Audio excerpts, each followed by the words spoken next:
Hello and welcome to the TC Exchange podcast. I'm Amity Krause, ex-retail girl turned realtor turned business owner, where I teach new transaction coordinators how to navigate the complex real estate industry and coach experienced TCs how to level up their game and businesses to add even more value to their agents. Come along with me while I guide you through this intense, complicated, but always fun world of transaction coordination.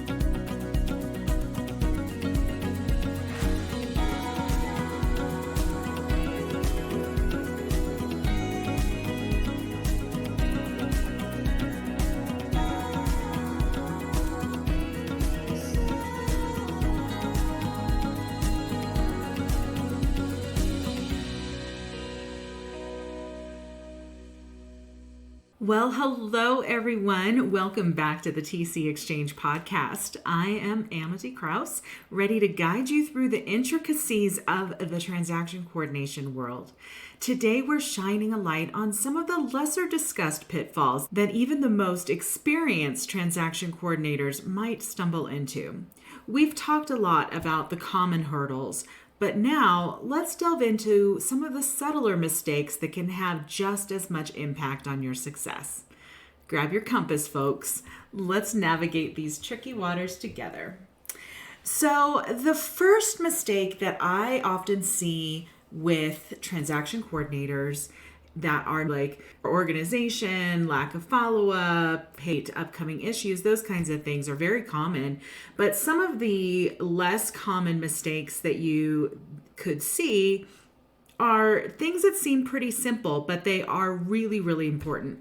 First one is skipping regular check-ins. Now, communication with your agents or even with your team members, it's not about just passing messages. It's about fostering a collaborative environment. And if you're skipping those regular check-ins, it could really lead to some misalignments and missing opportunities for real synergy between the team. I really think that it creates a rhythm of communication that keeps everybody aligned and informed. So for example, a situation where a transaction coordinator missed an update about a client's financial approval status because the team assumed that everyone was up to date. But if there had been a weekly check-in, like a one sheet that went out or a weekly phone call, something simple that could have provided an opportunity for this information to be shared, making sure that all of the people involved in the contract, your agent, the transaction coordinator, even lenders and title, that everybody's working with the latest data. These check-ins are not just going to keep projects on track, they are really going to foster a sense of community and collective responsibility among the team. Now, the next mistake that we see often is relying too heavily on email communication. The key concept here, absolutely, digital age, right? Email is indispensable, but if we over rely on it, it can lead to communication fatigue and overlooked messages. Diversifying those communication methods can enhance clarity and responsiveness. I'll give you an example. I have several email inboxes, and I also get a massive amount of emails per day. And if I'm not staying on top of those emails and what's coming through and sorting them, I could miss things easily, especially if it comes in at a period where everything has a very similar looking subject line, or there's something about the formation of the letters, anything like that. Your email box becomes very full. And if all you see in it are your subscription emails coming in, it's just overwhelming and you could miss the really important ones. So it could be a black hole where you just don't notice important information. For an example, I had a transaction coordinator relay an urgent change in closing dates via email, but it got lost in the cluttered inbox. And then everybody is confused, didn't know about the closing date, thinks that the amendment has never been sent. But in fact, it had been sent. And if we had communicated slightly differently by maybe sending a text message or making a quick phone call, we could have prevented losing sight of that critical update. So thinking about what your situation is, how to quickly get the information you need out to all parties is going to be really important. And if you diversify your communication, it's going to make sure that no message is going to be left behind, and every communication channel can be used for its strengths, enhancing your overall efficiency and responsiveness. Now, the mistake number 3 that we see sometimes is not customizing processes for each client. Now, standardized processes are efficient, but if you're failing to tailor your approach to fit each client's unique needs, it's going to result in less than optimal experience for them and really for you too. You need to understand that every client that you deal with, every agent that you deal with is going to come with their own set of expectations, their own preferences, their own needs. And the one size fits all approach, it can leave your clients feeling underserved. An agent who is newer might need more guidance and more reassurance throughout the process. An experienced agent may prefer a more hands-off approach because they have their systems in place and they're used to doing things the way that they do them, and they only want to be updated or involved on major milestones. You need to understand what the process and what the needs are for each one of your types of clients that you serve so that you are making it more smooth for them.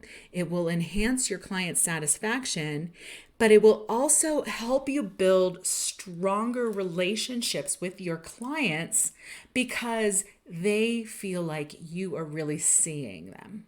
Now, the next mistake here is overlooking the importance of local market knowledge. Real estate is local at its heart. Not staying informed about the local market trends, the regulations, and the community can really put you at a disadvantage when managing transactions. And it's also important to realize that those real estate markets are going to vary even within the city. A transaction coordinator who neglects to stay informed about those types of nuances could miss critical information that could benefit their clients.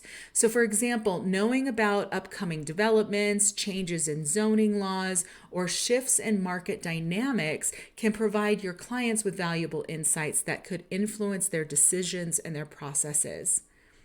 So I would encourage you as transaction coordinators, even if you're not licensed, to really pay attention to the markets that you're servicing.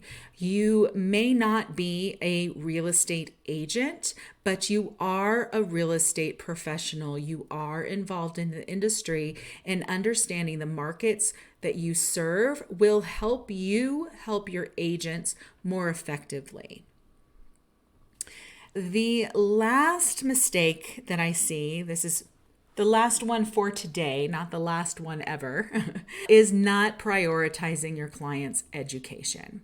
Now, I am of the opinion that as a transaction coordinator, we see a lot more types of contracts, types of instances, situations than many of our agents see. You just think about it. Many of us are handling 100, 200, 300 more transactions in a year period, whereas the average agent could be looking at less than 10 transactions. So taking that into perspective, you probably have seen a number of different things than your agents have. So it is important to put yourself in a position where you can kindly help guide your agent through the process. Now, I'm not telling you to act as their broker. I'm not telling you to supersede or override anything that their broker tells them. The broker is the person who's in charge, right? But because you have seen instances, you can go back to your agent and say, hey, Joe, I did a transaction like this for another one of my clients, and how we resolved this issue with the furniture showing up on the contract is that we did this type of amendment to remove the furniture. So that kind of example is something experience that you can share. And this will help your clients and your agents feel more empowered. It will empower you to share your experience as well. And it will avoid more questions and some uncertainties down the line, the more educated your agents get. So encourage them to go to their local classes, whether they're getting a continuing education or not. It's so important for them to soak up the most information that they can, because it will help them be more powerful. Now, I'm not sure what time of the world this certain episode is being listened to, but in actual current events, we are in a period of time where there are some significant changes happening, being discussed within the real estate industry. And your agents, or rather I would say the media, is doing what they do best and sharing a lot of information. And much of the information is what I would call clickbait. It is very misleading. The headlines are very misleading of what actually is happening. We're talking specifically in this instance, the change is related to sellers paying agent commissions. So I would say in this time period where we are seeing so many misleading informations, incorrect information, completely inflammatory information, we have agents that are, if you get on social media at all and you go on some of these group pages, it has been the sky is falling and there's a panic that's going on.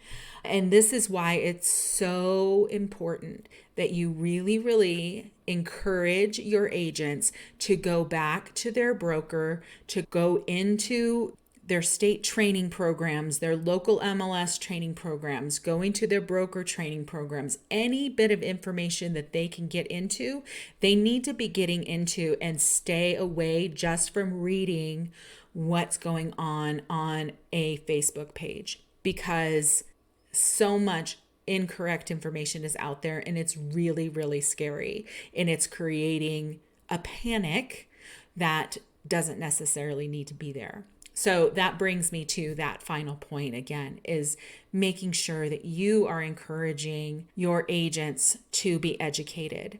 This also gives you an opportunity to become an educator for them, as we talked before, sharing experiences that you've seen, sharing them how to navigate through the compliance piece. Because at the end of the day, there are a couple of different goals for us all that are involved in a transaction. We want to make sure that the client, the buyer, gets to purchase their home. We want to make sure that the seller gets to sell their home, and we want everybody to do it in a safe and legal way. All right. Well, that is going to wrap up our exploration of the under the radar mistakes that transaction coordinators might be making. Remember, the journey to becoming an exceptional TC is filled with learning and growth. And by steering clear of these overlooked errors, you're not just elevating your practice, you're also enhancing the experience for your clients and team. So keep pushing boundaries, stay curious, and continue to chart your true north. Until next time, this is Amity Krause wishing you smooth sailing in all your real estate transactions. Thanks for tuning in. See you next time. And that wraps up another episode of the TC Exchange podcast. Thank you so much for joining me and being a part of this incredible journey through the world of transaction coordination. Remember, every challenge is an opportunity to learn, and together, we're setting the compass to true north. If you want to dive deeper into the world of TCs or simply connect with our growing community, follow us on Instagram at TrueNorthTCT. For exclusive content, insights, and engaging discussions, be sure to join our Facebook group, the TC Exchange. And for resources, courses, and a treasure trove of knowledge, check out our website at TrueNorthTransactionServices.com. Keep the conversations going, share your insights, and until next time, keep your compass pointing true north. See you soon.